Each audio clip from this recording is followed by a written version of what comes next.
Welcome to Cryptid Caravans. We're hauling in new monsters all the time.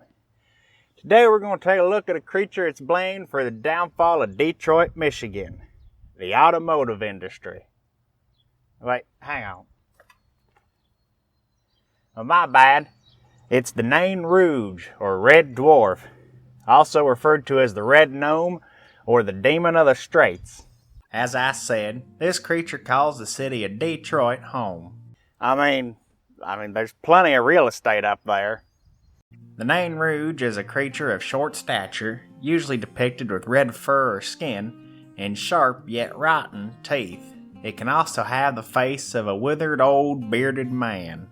And like the Jersey Devil, this creature's been around since the early days of America. The first reported encounter with the Nain Rouge came from the year 1701.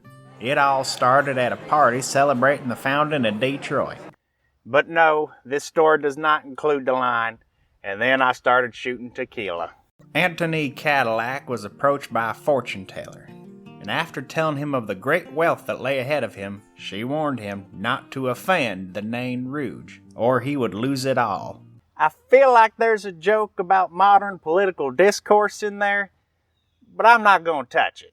Cadillac laughed it off and thought nothing of it. A few years later, while walking around town with his wife, an impish goblin stood in their path. Cadillac responded by giving it a whack with his cane, and the creature immediately scurried off and sealed Cadillac's fate. And with that, the fate of Detroit. For the next half century, the Nain Rouge would be spotted harassing farmers, spooking their horses and stealing chickens. Ah, shit.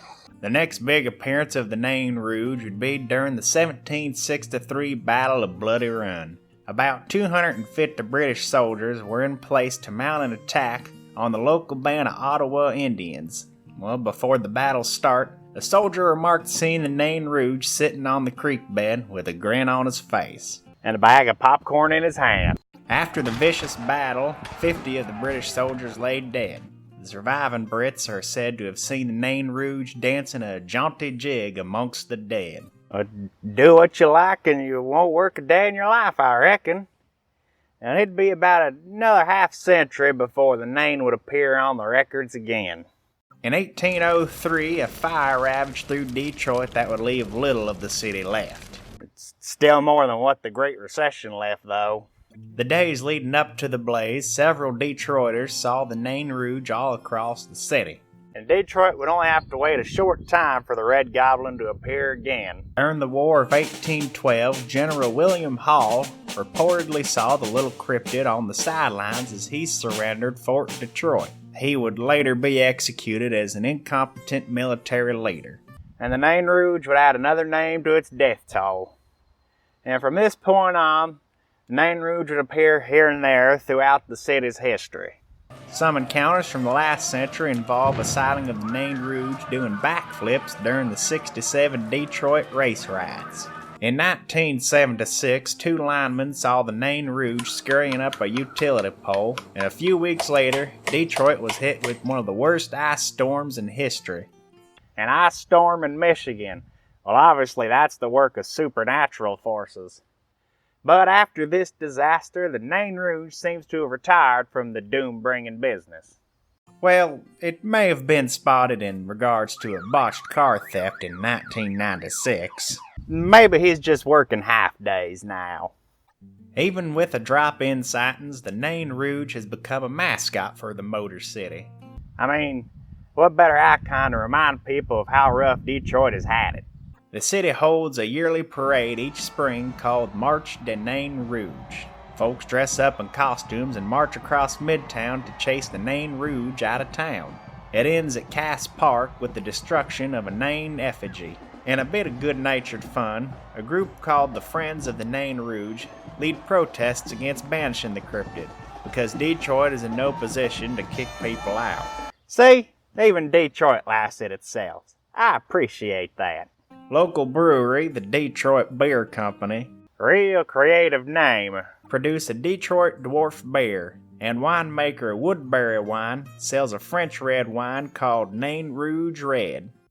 It has hints of Gunsmoke, and ice storms. 1896's Myths and Legends of Our Own Land by Chuck Skinner documents the Nain stories. It's also featured in the game Where the Water Tastes Like Wine. Honestly, I just like any excuse to talk about this game. If you're in the disposition of playing video games, I highly recommend it.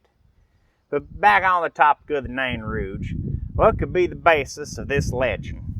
There's two big influences cited as creating the cryptid of the Nain Rouge. From the European side, there's the creature known as a lutin, the French version of brownies. These little hobgoblins would help with household chores as long as they were taken care of and respected. To cross a lutin is to invite misfortune upon yourself, like a certain Mr. Cadillac. These lutins also went by the nickname of Red Dwarves. And like a true American, the Nain Rouge has got a little bit of another culture mixed in there. Some aspects of an Algonquin protector spirit seem to have been adopted by the Nain Rouge. These were magical spirits that watched over parts of the land for the creator god, Glooskap. Given how I pronounced Pie-Sol, I'm probably saying that wrong. These creatures looked after the Algonquin communities and lands. Some have suggested that the Nain Rouge is not an evil spirit, but much like the Mothman, a protector who appears before these tragic events to warn people. As for the truthfulness of the colonial encounters, while Mr. Caddy was active in Detroit during the 1700s and wasn't in the best standing with the French government at his death, the story of his Nain encounter wasn't put to paper until the 1880s. It could have been an oral story up until then, or some creative legend building. There's not any realistic explanations proposed to explain this cryptid, as most consider it more folklore, like last episode's Bandage Man. Well, that's all there is to the Nain Rouge, and I think I've given Detroit a hard enough time. So what is this Red Dwarf? A tricky goblin? A scapegoat for a hard luck city? Or just an 80s British sci-fi comedy show? Well, I give you the history. You can decide for yourself.